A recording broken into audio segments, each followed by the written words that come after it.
Assalamualaikum warahmatullahi wabarakatuh. Waalaikumsalam warahmatullahi wabarakatuh. Selamat pagi semuanya. Pagi, Pak.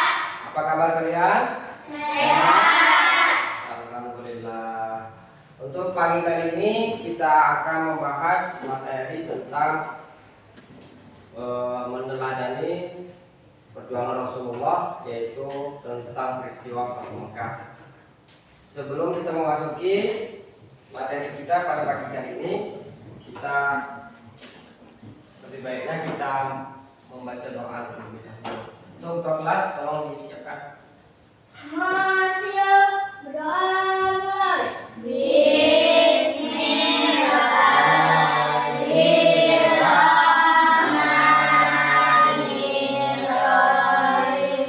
Rabbi zidni ilma warzuqni fahman. Amin. Berdoa selesai, bersalam pada Pak Guru kita. Assalamualaikum Pak Guru. Waalaikumsalam warahmatullahi wabarakatuh. Sebelum kita membaca surat An-Nasr terlebih dahulu. Yuk, seperti biasanya. Bismillahirrahmanirrahim. Idza jaa nasrullahi wal fath wa ra'aitan nasa yadkhuluna fi dinillahi afwajan wasabbih bihamdi rabbika wastaghfir innahu kana tawwaba. Bapak absen terlebih dahulu ya. Bapak absen ya. Oke. Dini, Tasya, Risma, Seli, Susanti, Tiki, Ulan, Anissa, Jia. Di sini banyak yang nggak hadir ya. Nah, kalau misalnya nggak hadir, boleh memberikan surat izin berikan kepada guru kelasnya ataupun kepada bapak langsung ya. Oke, kita sebelumnya kita persiapkan dulu buku-bukunya. Kita persiapkan. Sudah.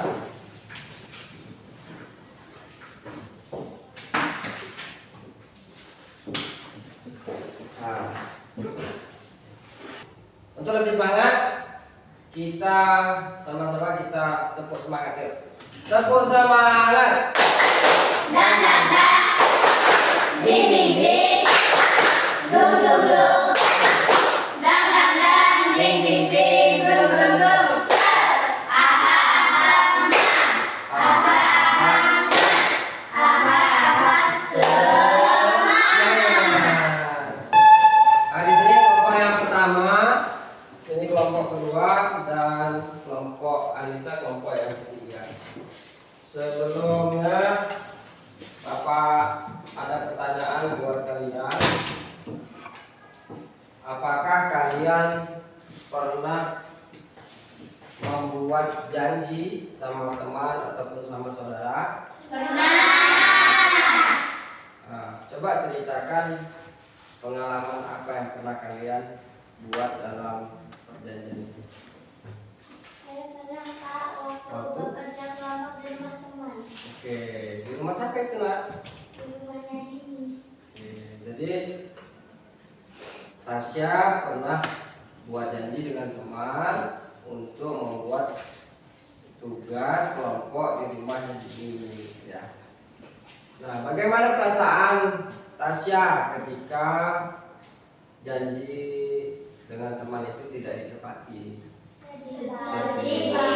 Sedih ya. Maka dari itu, jika kita membuat janji sama teman-teman, harus kita tepati.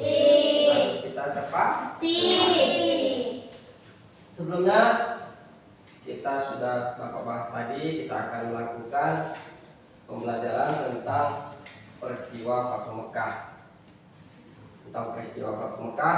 Namun sebelumnya di sini ada tujuan pembelajaran.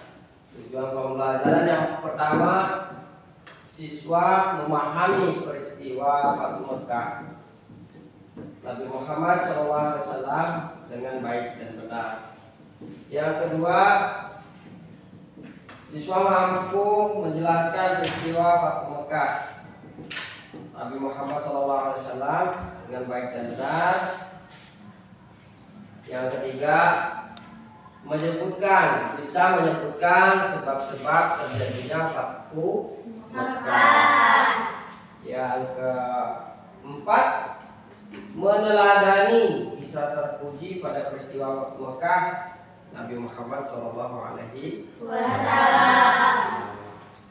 Oke, di sini Bapak ada pertanyaan. Ini kita dari gambar ini kita lihat orang sedang apa? Apa ini? Orang yang sedang melakukan perjalanan menuju Mekah menggunakan unta. Oke, orang yang sedang melakukan perjalanan menuju ke Mekah menggunakan onta. Kalau yang ini, ayo siapa yang bisa jawab? Anissa, ayo Anissa. Gambar apa itu kira-kira? Mekah sama Masjid Nabawi. Mekah, gambar Ka'bah dan Masjid Nabawi. Kita lihat di sekeliling Ka'bah itu banyak orang-orang. Kira-kira orang itu sedang melakukan apa? Ibadah. Ya, baik dia ibadah haji maupun umroh. Ada juga kalau dia yang muter-muter Ka'bah itu disebut juga tawaf. Oke, biar kalian lebih paham, Bapak akan memutarkan video tentang peristiwa Fathu Mekah. Tolong kita simak sama-sama ya. Ya, Kak.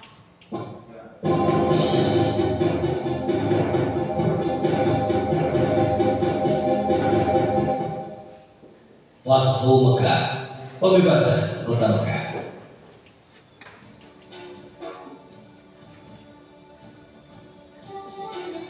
Awal bulan Zulqa'dah tahun ke-6 Hijriah, Nabi Muhammad bersama 1.400 sahabatnya bergerak menuju Mekah dalam rangka menjalankan ibadah umrah. Rombongan besar tersebut membawa 70 ekor unta sebagai hewan kurban. Para sahabat Nabi sangat antusias mengikuti perjalanan ke Mekah, terutama kaum muhajirin yang telah lama meninggalkan kota kelahirannya. Namun, perjalanan mereka terhenti di wilayah Hudaybiyah, 22 km arah barat kota Mekah. Di Hudaybiyah, beberapa orang Quraisy bertanya tentang keperluan rombongan Nabi datang ke Mekah. Utusan Nabi Muhammad menjelaskan bahwa kedatangan mereka bukan dalam rangka penyeruan, tetapi untuk menjalankan ibadah umrah, menyembelih kurban, dan setelah itu kembali ke Madinah. Namun, orang-orang Quraisy tetap bersikeras menolak kedatangan Nabi Muhammad dan para sahabatnya. Melihat penolakan orang-orang Quraisy, Nabi Muhammad mengutus Utsman bin Affan menemui para pemimpin Mekah dan menjelaskan tujuan kedatangan mereka. Utsman bin Affan diperlakukan dengan baik oleh para pemimpin Mekah.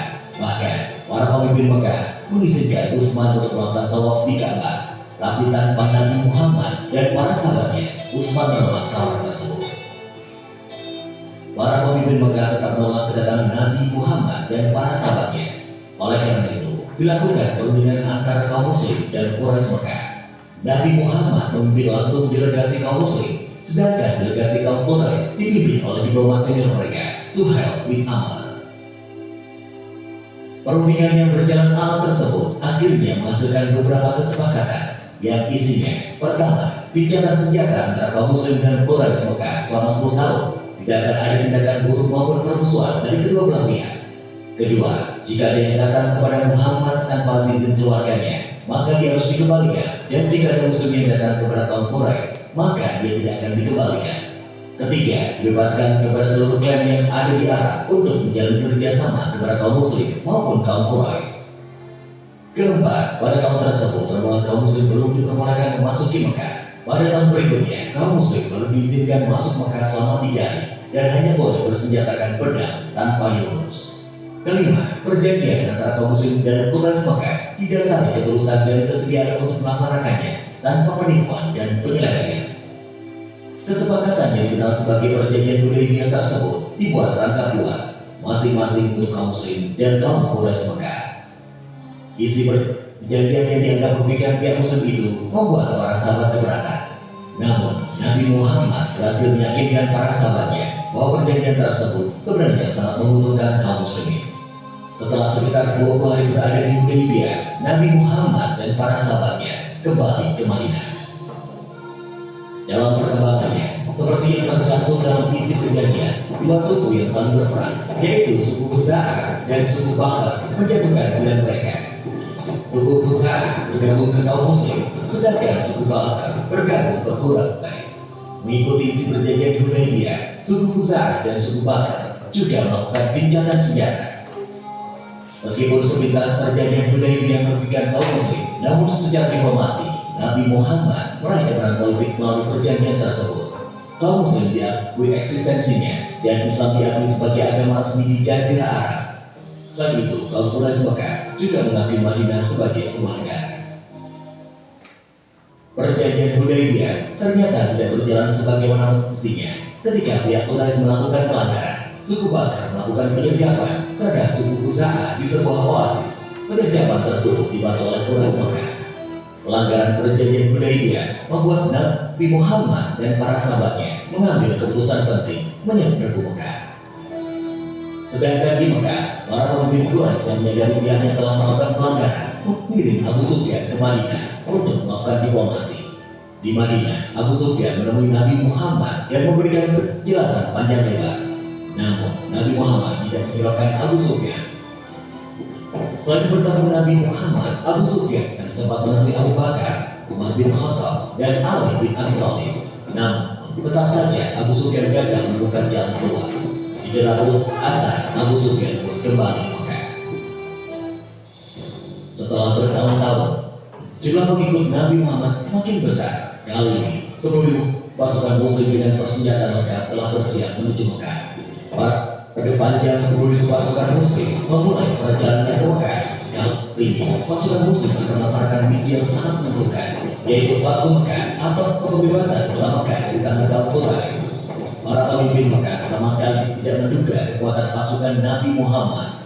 Nabi Muhammad membagi 3 pasukannya melewati jalan yang berbeda, sehingga musuh tidak bisa memperkirakan dengan tepat jumlah pasukan muslim. Ketika pasukan muslim memasuki Mekah, kaum Quraisy hanya bisa pasrah karena tidak mungkin melawan kekuatan sebesar itu. Abu Sufyan dan para pemimpin Mekah hanya menyerah kepada Nabi Muhammad. Setelah menguasai Mekah tanpa pertumpahan darah, Nabi Muhammad mengambil keputusan yang tidak terduga dan tidak sesuai dengan tradisi bangsa Arab. Nabi Muhammad memerintahkan para pemimpin pasukannya mengucapkan Al-Yawm Yaum Al-Marhamah, yang artinya adalah hari ini hari kasih sayang. Nabi Muhammad mengampuni semua penduduk Mekah dan melarang pasukannya melakukan pertumpahan darah. Hari itu, 17 Ramadan tahun ke-8 Hijriah, Mekah berhasil dibebaskan dari kekuasaan kaum Quraisy Mekah. Saat itu juga, berhala-berhala yang berada di sekitar Ka'bah dihancurkan. Pembebasan kota Mekah menjadi tonggak sejarah tidak hanya di Jazirah Arab, tetapi juga di seluruh dunia. Nabi Muhammad tampil sebagai pemimpin yang memberikan contoh bagaimana sebab menaklukkan pusat kekuasaan musuh tanpa pertumpahan darah, sekaligus tanpa pembalasan dendam. Dalam tradisi Arab, dia yang kalah akan menunggu giliran untuk dieksekusi. Namun, Nabi Muhammad menghapus tradisi tersebut. Dia yang kalah telah diampuni.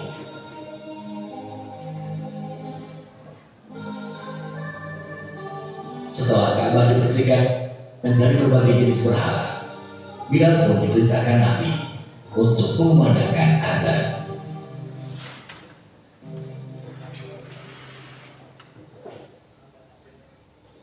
Oke, untuk selanjutnya kalian Bapak persilahkan untuk membaca buku, buka halaman ke 106. Buka dan pahami apa tentang peristiwa-peristiwa Fathu Mekah. Dibaca kelompoknya yuk. Nanti di sini Bapak akan memberikan tugas. Di kelompok yang pertama akan mencari makna tentang Fathu Mekah. Ya, nanti sembari dibaca, sembari kalian cari makna daripada peristiwa Fathu Mekah.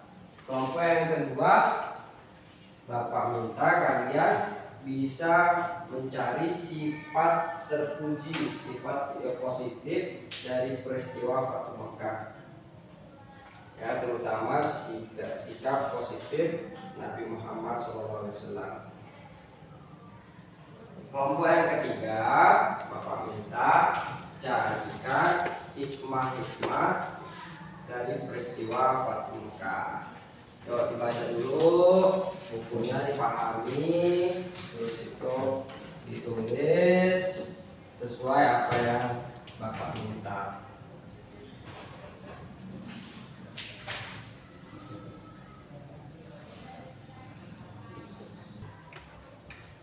Yuk kerjakan kelompok sesuai dengan apa yang Bapak arahkan tadi. Kelompok pertama membuat makna dari peristiwa Fathu Mekah. Kalau kelompok kedua, hal positif yang dapat kita ambil dari peristiwa Fathu Mekah. Kelompok ketiga, tentang hikmah yang terkandung dalam peristiwa Fathu Mekah. Silakan ditulis sesuai dengan kelompoknya masing-masing dan kerjasama antar kelompok. Bisa kita lihat dari buku tadi dan apa yang telah kita saksikan di video pembelajaran tadi. Nah, ditulis kerjasamanya.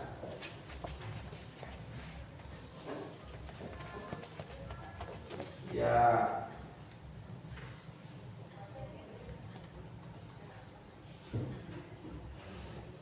Ditulis nama-nama dalam kelompoknya ya, siapa aja ditulis.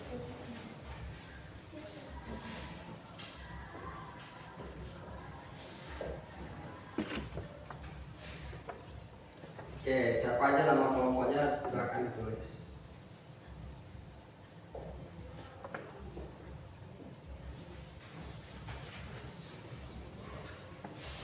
Kalau sudah, maka persilahkan Bapak tunjuk aja kelompok pertama untuk mempresentasikan dari hasil dalam menyaksikan video, terus itu membaca buku, apa yang bisa disampaikan oleh kelompok pertama. Untuk kelompok pertama dipersilakan.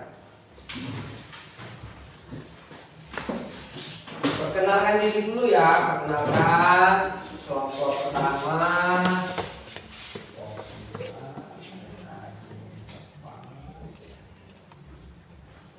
Yuk, perkenalkan dulu Din. Perkenalkan nama saya Dini dan nama keluarga saya Muhammad Rizwan Rifki. Oke, apa hikmah, apa makna dari peristiwa Fathu Mekah itu Din? Jelas. Ke depan sini lah, nanti ya, dengeran kawannya. Depan.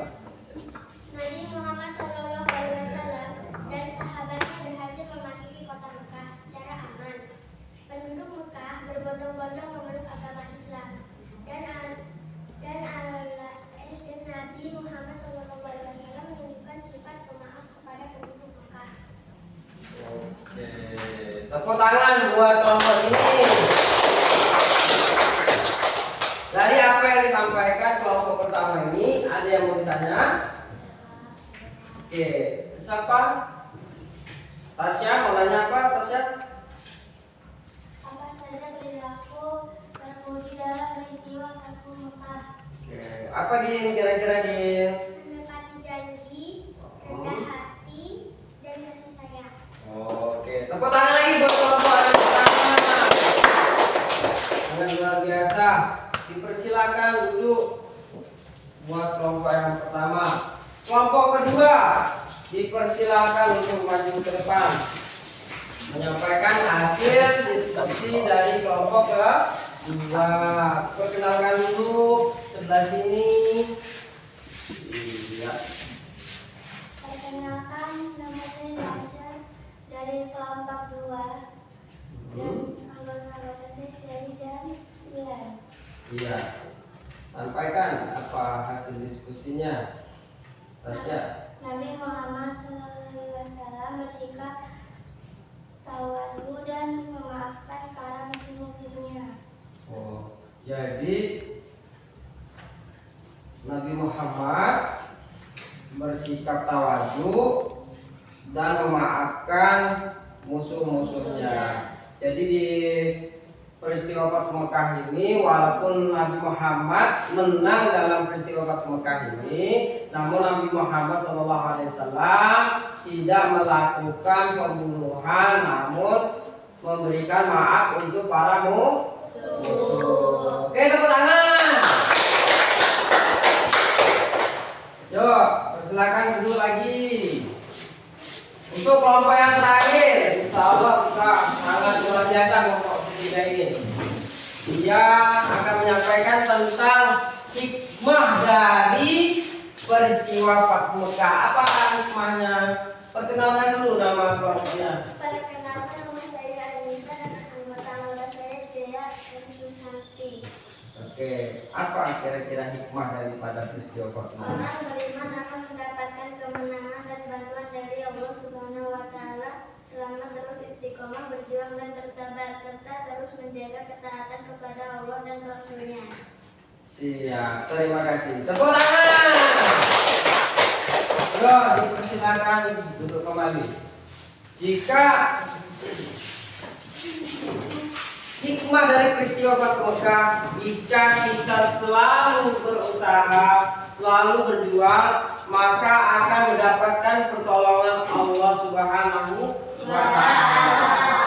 Dari peristiwa Fathu Mekah ini bisa kita ambil kesimpulan bahwa apapun yang akan kita lakukan, baik kita belajar, baik kita melakukan sesuatu hal pekerjaan, dikala kita bersungguh-sungguh kita lakukan, maka akan mendapatkan pertolongan Allah.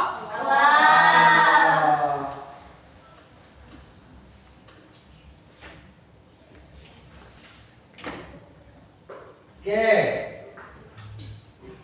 di sini Bapak akan menyampaikan kesimpulan dari pertemuan kita pada kali ini. Adapun kesimpulan yang dapat kita ambil pada kesempatan kali ini, Fathu Mekah adalah pembebasan atau kemenangan kota Mekah. Peristiwa yang sangat penting dalam sejarah Islam yang terjadi pada tahun ke-630 Masehi atau tahun ke-8 Hijriah. Yang kedua, penghancuran berhala, menandakan berakhirnya penyembahan berhala di Mekah dan kembalinya Ka'bah sebagai tempat ibadah yang hanya diperuntukkan untuk Tuhan yang Maha Esa, yaitu Allah.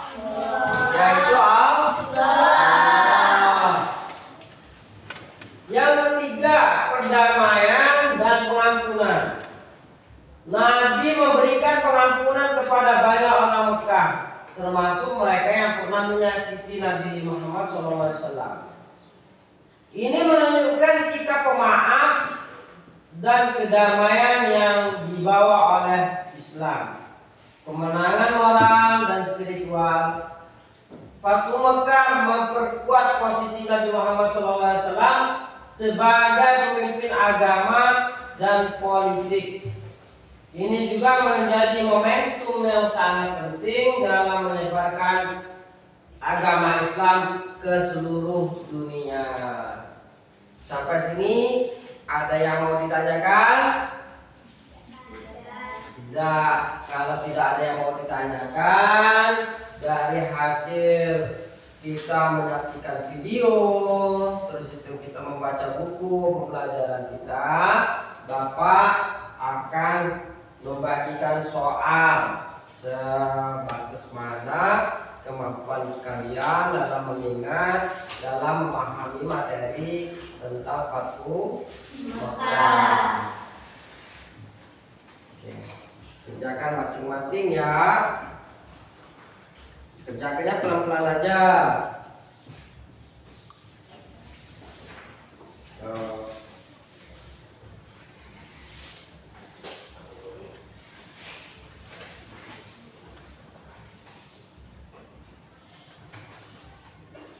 Oke, ditulis nama, tanggal, hari, tanggal,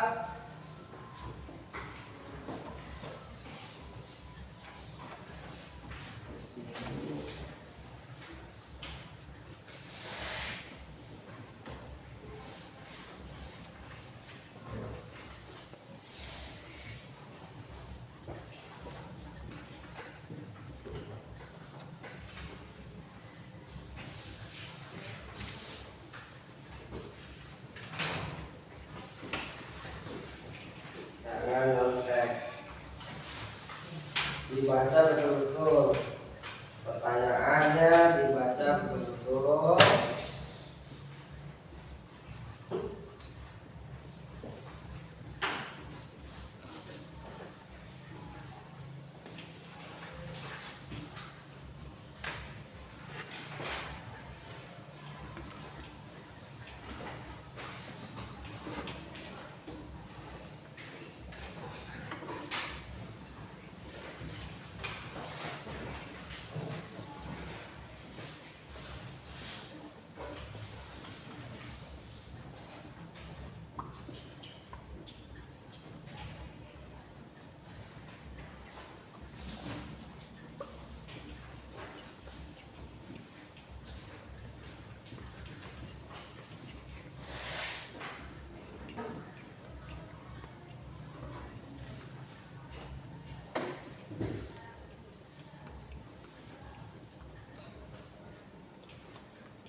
Dibaca, dijawab Risma.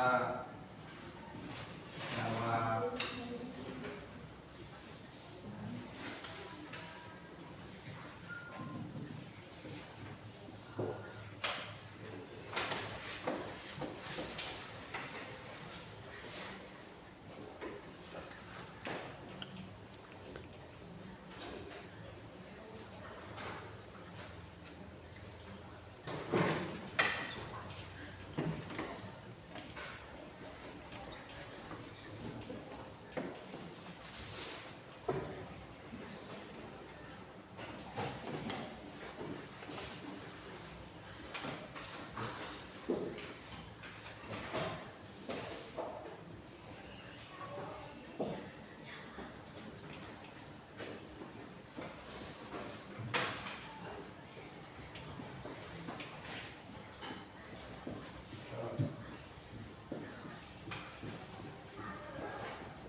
Oke, kalau sudah,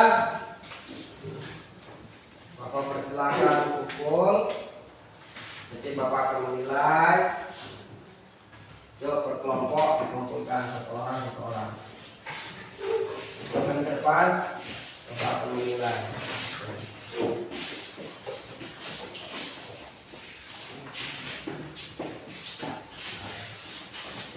Jadi kumpulkan semua. Bapak nilai dulu ya.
Oke, dari hasil belajar kalian siang ini,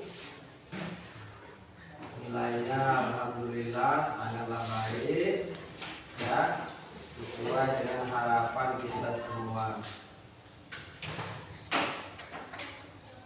Yuk Bapak beri aplaus untuk kita semua. Oke.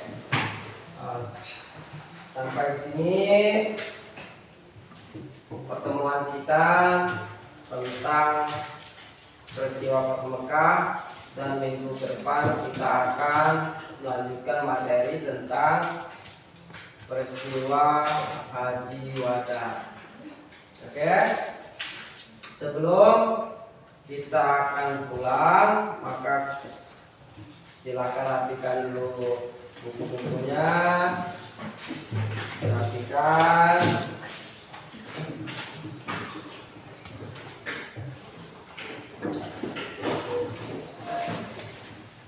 Dan ketua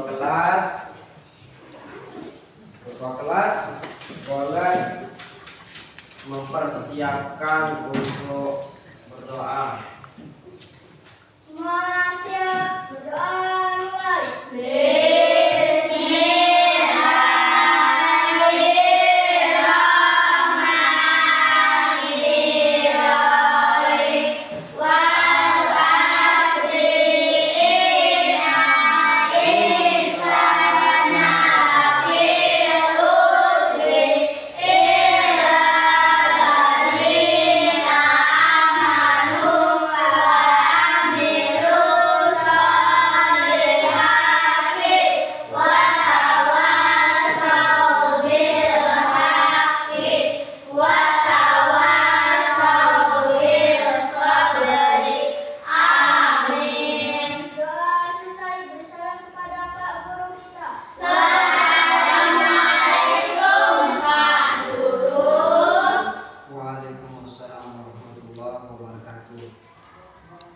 Pembelajaran kita sudah selesai untuk kesempatan kali ini. Kalian sudah siap-siap boleh pulang. Harapan Bapak, kalian pulang ini jangan kemana-mana, langsung ke rumah masing-masing. Demikian Bapak akhiri.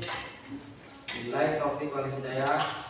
Wassalamualaikum warahmatullahi wabarakatuh. Waalaikumsalam warahmatullahi wabarakatuh. Yuk pulang.